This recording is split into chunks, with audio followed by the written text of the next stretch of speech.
Now, from WTVM, this is Business Break with your host, Maureen Akers. Hello there and welcome. Today our special guest is Rhett Jones with Air Force Heating and Air. Rhett, good to see you. Good to see you again, Mo. How are you doing today? Absolutely, I'm doing great today. Good. Okay, so tell us what energy code changes for air conditioning systems can we expect to see in the coming, I guess, months and years?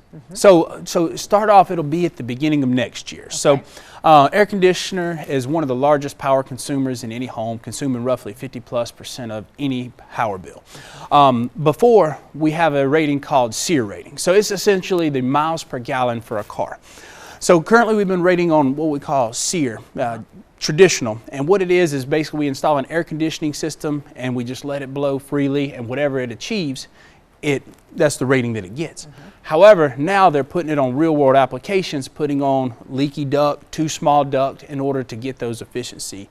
So it's going to directly assume the power consumption on there. Oh, okay. All right. Good to know. All right. So let's go a little deeper in that. Tell us more about power consumption, how it relates back to our heating and air system. Yes. So the SEER 2 rating is really dealing with a lot of duct testing on there. So it's how does the machine do on real world duct applications. So a lot of times if your duct is too leaky, essentially some people might have a 3-ton machine. So if you've got 10% leakage, your machine's having to run that much harder to get that air back inside your house.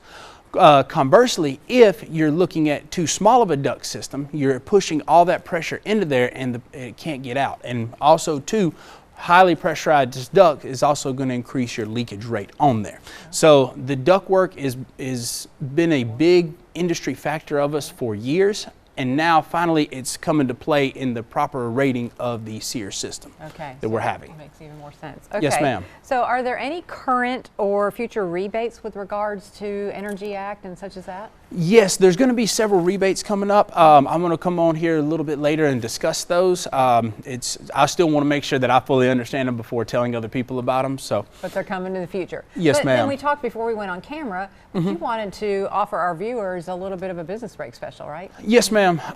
We've always been a big proponent in duct work just to ensure that the correct ducts on the system. It makes so much of a difference. What we're offering is a $22 duct inspection for any of the WTVM viewers.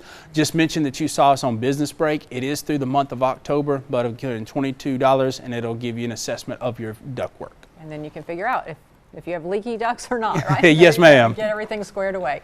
Thank you so much for explaining all that today, Rhett. We'll see you on the very next Business Break. Thank you. If you want to be seen on Business Break, contact us here.